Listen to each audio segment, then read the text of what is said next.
Hi, this is Case Study, When a Student's Rights Are Wronged. I'm Alicia Young, and this is for EDL 853.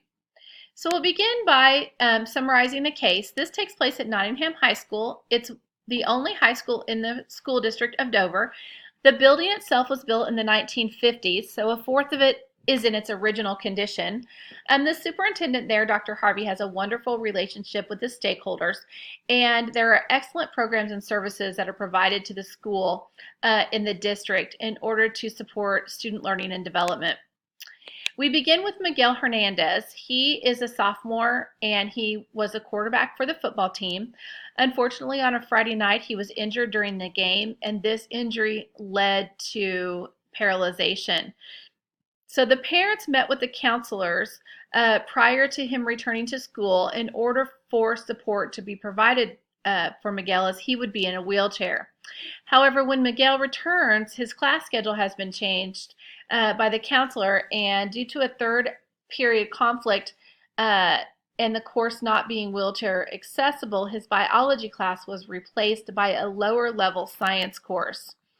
So the parents immediately request a meeting with the principal, who met with them that same day, as the principal's priority is to collaborate with the stakeholders.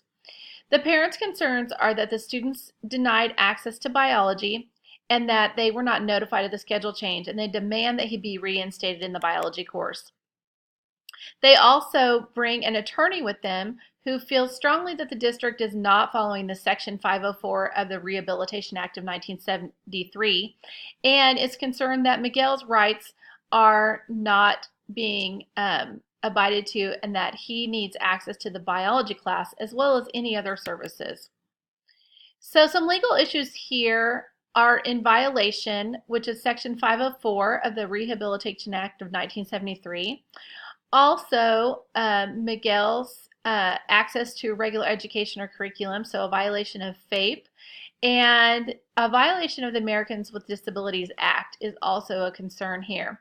The legal issues, the ethical issues that are at stake really are that Miguel is being denied access to upper level courses, which are required for him for college, and that the parents did call a meeting with the counselor to ensure his return, and they were prepared, and the schedule change was not discussed. So the problem really is that denying access to biology interferes with the child's right to prepare for further education, employment, and independent living. The people here are involved are Miguel, who is the wheelchair-bound student being denied biology. The counselor, Mrs. Gussman, she changed his schedule. So I'm wondering if she had an alternate solution, or did she look for them? Did she discuss a 504 plan with the parents?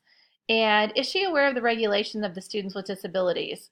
Also, we have the parents, Mr. and Mrs. Hernandez, who are advocating for their son's future success. We also have an attorney who's concerned that Miguel's rights to FAPE have been violated. The place is Nottingham High. As I said, it was originally built in the 50s. It is the only high school in the district and the hub of the community with over 3,000 students. However, due to lack of funds, a fourth of the building still remains not up to state and federal ADA code. So I'm wondering if there's a plan to update the rest of the building. And I'm also wondering what accommodations have been made to provide an inclusive environment to the students in the past with disabilities. The program includes that this is a public school. So as I mentioned before, what is the plan for the district to be ADA compliant? As far as the high school, I'm wondering if the staff has been trained on special education laws and regulations. And biology versus another science course, I'm wondering, is the school violating other rights to equitable access to educational resources in other areas? So when I think about the information and prioritizing it, an important thing here is that Miguel is not being provided equitable access to regular curriculum and is being denied access to college prep course. The counselor exhibited low expectations from Miguel simply because he was in a wheelchair, and this does not provide evidence to support students being prepared for college. The parents were also not included in decisions to change the curriculum, which was not evidence of collaboration among stakeholders. Community support really is at stake because they were very supportive of the football program and Miguel's return. The integrity of the programs in the district are at stake if a lawsuit is filed, and federal funding is also at stake. Stakeholders that impact this action include Miguel. All students that are in wheelchairs are affected, the principal, the superintendent, the counselor, parents, as they have rights, the staff, including the science teachers, and the community members. I feel it would be important to consult with the district superintendent, legal counsel for the district, special ed coordinator for the district, the counselor, the parents, the staff, including science teachers, the school board eventually, and the community members. So in considering the options that are available at this time, the first option is to take no action. And there are many consequences here, and one including that Miguel will not be prepared for college science, and that we also have a possibility of facing legal actions from the family. Other consequences were violation of laws and regulations. Another option, meeting with the superintendent to consider options for updating the old building to meet requirements, have lots of positive consequences. In this case, the classrooms would all be wheelchair accessible. It would promote collaboration among all stakeholders to make this happen. It would support all students and adults with disabilities, promote the academic success for all students throughout high school, allowing them to be prepared for college and careers in life after. It requires allocating resources, and it would impact the policies of the district.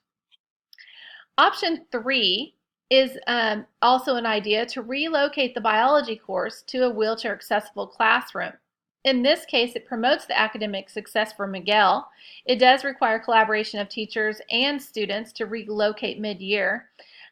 This would promote staff to pursue new and creative approaches for improving the school and promoting learning.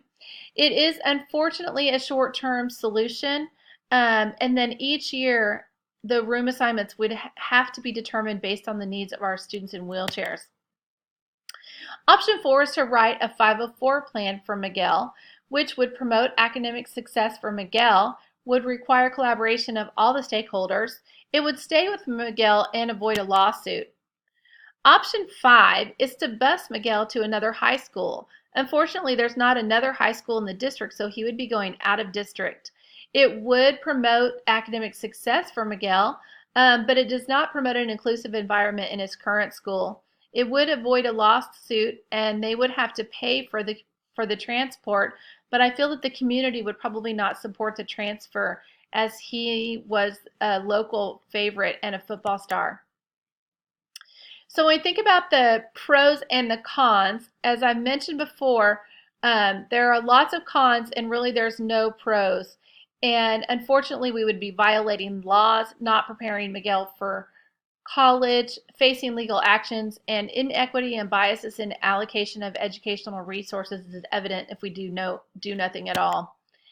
Option number 2, many pros that I've already mentioned. However, the cons would be requiring allocating resources. This will take some time, and it will not immediately impact Miguel's need for the biology requirement. Option number 3, to relocate the biology course, has lots of pros that I've already mentioned.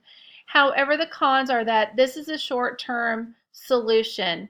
It does not address the ADA regulations. It displaces the teachers and the students mid-year in order to make these changes. And then each year we would need to be doing the same thing and possibly moving teachers to determine room assignments based on the needs of our students with wheelchairs. Option 4, to write a 504 plan. Lots of pros in doing this. Many I've already mentioned. It does promote the academic success for Miguel individually. It requires collaboration, including the parents. It will follow Miguel and support his academic success and well-being, and it will promote an equitable use of resources and opportunities through procedures and guidelines that will be in place. However, it does not support other students and staff. It'll have to be looked at each year, and it doesn't address the ADA regulations of the building. Option 5 is to bus Miguel to another high school. This would promote his success and would require collaboration However, there are lots of cons to this option. It doesn't promote or support other staff or students. Uh, it doesn't promote an inclusive environment in the school he's currently in. It might possibly avoid a lawsuit, but it would cost money to transport him. The community would most likely not be the support since they probably wouldn't want him to be transferred out of the district, and it would not address the ADA regulations. So I feel in this case that the best option would really be a combination of the two, option 3 and 4, relocating the biology course to a wheelchair accessible classroom and writing a 504 plan for Miguel.